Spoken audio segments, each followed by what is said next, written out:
far as question number 6 that I mentioned goes, that is the claim that the Catholic Church, quote, eliminated the second commandment, the Catholic Church did nothing of the sort. This question is rooted in the different ways Catholics and Protestants list the 10 Commandments. Protestants separate the first commandment into 2. Thou shalt not have any gods before me, and thou shalt not make any graven images. Now, the Catholic Church sees this as being redundant. Both of these commandments are condemning the same sin, idolatry.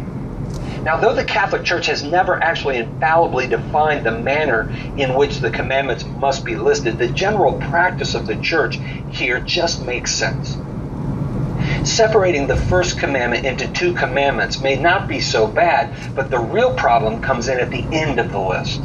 As a result of this, Protestants have to combine what the Catholic Church generally understands to be the 9th and 10th commandments into one.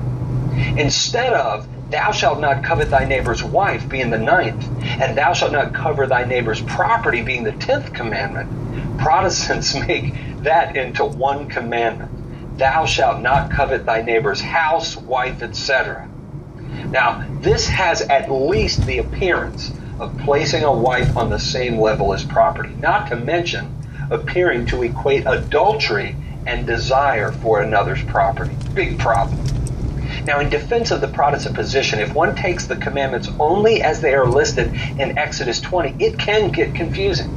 Exodus 20, verse 17 does say, and I quote, "You shall not covet your neighbor's house, you shall not covet your neighbor's wife, or his manservant, or his maidservant, or his ox, his ass, or anything that is your neighbor's," close quote.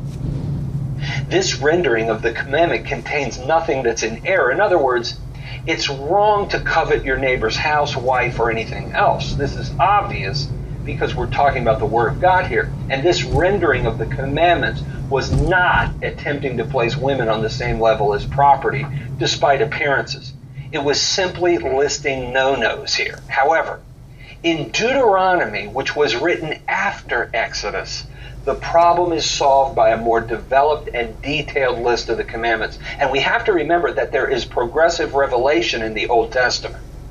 Deuteronomy 5:21 reads, and I quote, "Neither shall you covet your neighbor's wife, and you shall not desire your neighbor's house, his field, his manservant, or his maidservant, his ox, or his ass, or anything that is your neighbor's."